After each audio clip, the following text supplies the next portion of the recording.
Marvel spent 11 years and 23 films carefully building something that had never been done before in entertainment history. They did it methodically, patiently, almost obsessively. Then, in less than 3 years, they spent more money than most countries' GDP trying to expand that universe, and somehow ended up with less of everything that made it great. We're talking billions of dollars, dozens of projects, and a creative collapse so severe that even die-hard fans started skipping release day for the first time in their lives. This isn't a story about Marvel getting unlucky. This is a story about a studio that forgot the one thing that made them special, and we know exactly when it happened, exactly who made the call, and exactly why nobody stopped them. Marvel spent over $1 billion on Disney Plus shows between 2021 and 2023.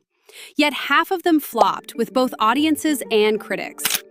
While The Mandalorian turned Disney Plus into the hottest streaming service around, the MCU practically burned it to the ground. Marvel didn't just stumble on Disney Plus. Its obsession with pumping out shows drained the platform of its magic. Here's how they messed it all up. Let's rewind to November 2019. We all thought 2020 was going to be our year. Disney Plus launched like it owned the place. And honestly, they had the content to back it up. The pitch was simple. Hey, remember everything that made your childhood awesome? We own it all. Plus, we're making new stuff so good, you'll ditch your other subscriptions to afford us. And then they hit us with The Mandalorian. Listen, The Mandalorian wasn't just a TV show, it was a game changer. It blended the grit of a Western with Star Wars vibes, threw in an adorable CGI baby, and made us actually look forward to weekly episodes in a binge-watching world. This show had it all. Pedro Pascal being charismatic despite wearing a helmet, revolutionary stagecraft tech that made other shows look like they were using cardboard sets, and most importantly, Baby Yoda, who became the internet's collective obsession faster than you could say, "This is the way." The Mandalorian worked because you didn't need a Star Wars encyclopedia to enjoy it. It was just a lone gunslinger and a weird green baby having adventures. Simple, effective, and addictive.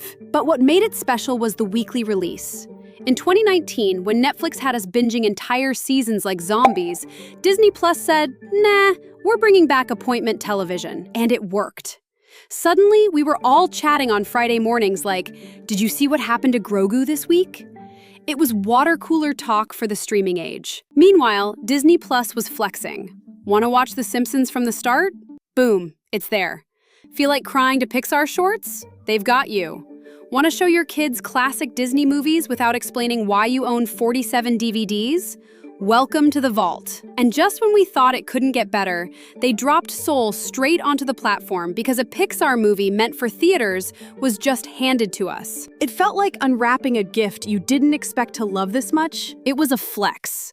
A bold, confident move that screamed, we are the new center of the universe. It was critically acclaimed with a 95% score on Rotten Tomatoes, and it sent subscriber numbers into the stratosphere, reaching 100 million by March 2020. They were a rocket ship. Meanwhile, Star Wars fans were feasting. The Clone Wars Season 7 finally gave us the ending we'd been waiting a decade for. The Bad Batch expanded the universe. The Reddit threads were alive with theories and dissections. There was depth, there was quality, and there was a clear, focused vision. Notice what's missing: the MCU. In 2020, Marvel was silent. A full year without a movie after the universe-shattering finale of Endgame, the anticipation wasn't just high, it was stratospheric. Kevin Feige had stood on stage at Comic-Con, teasing a new era where the movies and the shows would be intricately linked. We were promised stories that mattered, that would push the universe forward. Then January 2021 happened, and Marvel joined the party.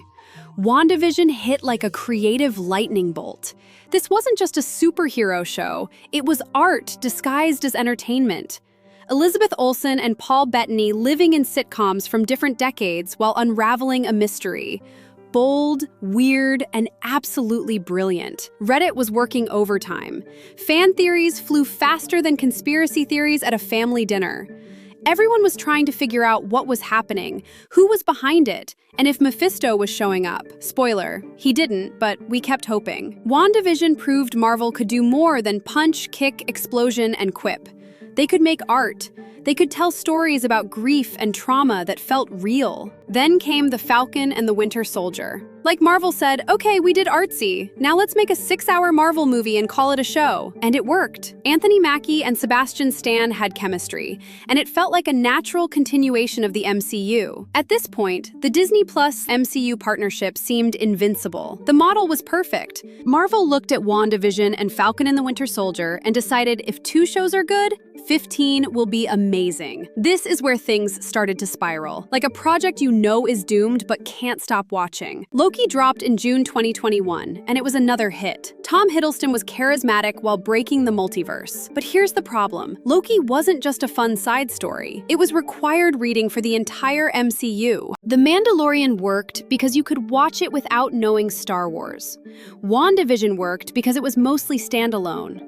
But Loki rewrote reality itself. Suddenly, to understand the movies, you had to do homework, and that homework became a full-time job. Marvel started announcing shows like they were building a content factory, late 2021 into 2022. It wasn't a slate, it was a fire hose. What if an animated anthology? Okay, fun, skippable. Then Hawkeye, a charming Christmas story. But did it matter? Then Moon Knight, a genuinely weird, cool character study with Oscar Isaac giving 110%, but totally disconnected from everything else. Then Ms. Marvel, an absolutely adorable, stylish coming-of-age story. But again, where does this fit? The list grew, and each announcement felt less like cool new content and more like, great, another thing I have to watch to get the next movie. The shows came out faster than anyone could keep up with. Appointment television became appointment anxiety. Miss a few episodes? Good luck understanding variants, nexus events, or whatever cosmic nonsense got introduced that week. And here's the kicker. While Marvel was flooding Disney Plus with mediocre content, Star Wars was showing them how it's done. Andor dropped in 2022, and it was everything the Marvel shows had stopped being. Patient, mature, a character study set in the Star Wars universe. Diego Luna delivered a performance that made you forget you were watching a show about space wizards. It was prestige TV with stormtroopers and proved Disney Plus wasn't the problem. The strategy was, you could still make amazing TV, but you had to care about making it amazing. But Marvel was too busy mass-producing to notice what Andor was teaching them, and that's when everything fell apart spectacularly. She-Hulk Attorney at Law came out in August 2022, and suddenly everyone was talking about Marvel, but not in a good way. The CGI looked like it was rushed out of a low-budget workshop. VFX artists went public about impossible deadlines and terrible working conditions. The show, meant to be a fun legal comedy, became a symbol of everything wrong with Marvel's approach. The premium image that made Disney Plus special was cracking on screen, one poorly rendered green woman at a time. But the real knockout punch was Secret Invasion in 2023. This should have been a slam dunk. Samuel L. Jackson as Nick Fury in a paranoid thriller about shape-shifting aliens. It sounded like Captain America: The Winter Soldier for TV. Instead, we got 6 episodes of Nick Fury wandering around looking confused. While the plot was so messy, it felt like they wrote it in a single coffee-fueled all-nighter. There was a reported $212 million budget for something that looked cheaper than a BBC drama. The reviews were brutal. Viewership tanked. Major characters got killed off-screen like extras in a low-budget horror flick. And just when you thought it couldn't get worse, rumors surfaced on AI being used for the opening credits. During a time when the industry was freaking out about AI taking jobs, it was like Marvel took all their goodwill and used it as kindling for a bonfire. Secret Invasion wasn't just a bad show. It was proof the Marvel machine was broken. This wasn't a misstep. It was a systematic failure of a company that forgot how to make things people wanted to watch. While all this was happening, Star Wars was just cruising. The Book of Boba Fett did huge numbers. Obi-Wan Kenobi was a massive event.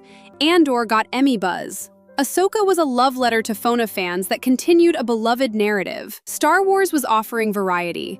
Animated shows, standalone dramas, and movie sequel series. The MCU was offering one thing, a formulaic 6-episode origin story or team-up that felt increasingly like an obligation. In 2022, for the first time ever, Disney's subscriber numbers went down. Streaming fatigue was real, and the MCU's oversaturation was a primary cause. The execs, who had been popping champagne bottles just a year earlier, were now facing a crisis. The model was failing, so they called in the big gun. In November 2022, Bob Chapek was out, and Bob Iger was back in. Iger's return was a dramatic, symbolic moment.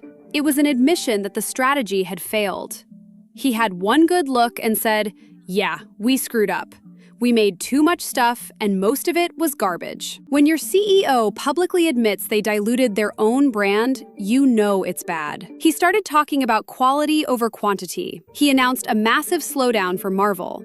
We were going from a flood to a trickle, maybe 2 shows a year. Ironheart, which had finished filming in late 2022, was suddenly delayed indefinitely. Agatha: Coven of Chaos was pushed back. The message was clear: the factory is closing for renovations. Echo, released in 2024, was the first product of this new reality. It was dropped all at once, Netflix style. It had a grittier, street-level tone, which was a welcome change, but it was only 5 episodes and felt rushed. A course correction, yes, but a jerky and uncertain one. The damage was done. The universe was overcomplicated. Netflix's Daredevil was everything Disney Plus Marvel shows weren't. Gritty, patient, a character study disguised as a superhero show. Charlie Cox and Vincent D'Onofrio made you forget you were watching a guy in a Halloween costume punching people. So, when Marvel announced Daredevil Born Again for Disney Plus, expectations were sky high. This was their chance to prove they could still make premium TV. Then, news broke that they scrapped months of footage and fired the entire creative team. Let me repeat, they filmed a ton of a TV show, looked at it, and decided it was so bad they'd rather throw away millions of dollars than let anyone see it. This wasn't just a creative disagreement. This was Marvel admitting their process was such a mess they'd rather scrap everything than let people see the results. When Daredevil Born Again finally came out, it was actually pretty good, but the damage was done. The story wasn't Marvel makes great TV again. It was Marvel spends a fortune to accidentally make something decent after admitting their system is broken. And that brings us to the symbol of the fall, the ghost of TV past, the show that embodies every single mistake they made along the way, the case of Ironheart. It arrived like a soldier walking into a battlefield where the war was already over. This show never had a chance. By the time it premiered, audiences weren't excited about new Marvel content. They were exhausted. The show got review bombed before anyone saw it. Online debates turned it into a lightning rod for arguments before the first episode even dropped. Critics who liked it still called it formulaic or another origin story. Even positive reviews felt tired. Ironheart's biggest problem wasn't that it was bad. It was that it was another product from a damaged assembly line. The MCU's TV strategy had so thoroughly devalued the brand that it poisoned the well for new content. While the MCU shows were self-immolating, what was keeping the lights on at Disney Plus? Everything else. Star Wars kept delivering with Ahsoka and Skeleton Crew. Pixar brought in families with Win or Lose and the Inside Out spin-off series. And the old reliables, The Simpsons, Nat Geo documentaries, and the classic Disney animation vault remain the platform's bedrock. The irony is staggering. The MCU, meant to be the platform's crown jewel, became the albatross around its neck, forcing it to rely on the very library content it was supposed to transcend. Here's what gets me. Disney Plus still has great content. The Mandalorian is still excellent. Andor was a masterpiece. Ahsoka was solid. Pixar is still Pixar.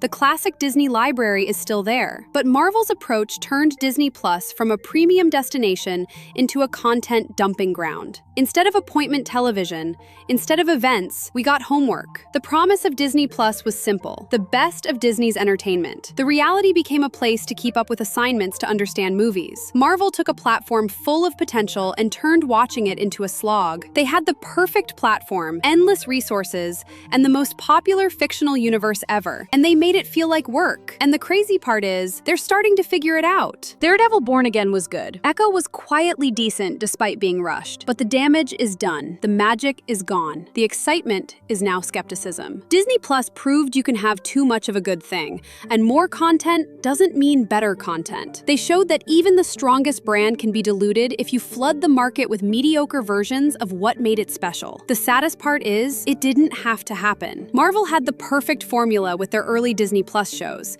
They just needed to stick with it. Make fewer shows, make them better, make them feel special. Don't make your audience feel like they're falling behind if they miss something. Don't turn entertainment into obligation. Star Wars figured this out. Andor exists in the same universe as The Mandalorian, but you don't need one to enjoy the other.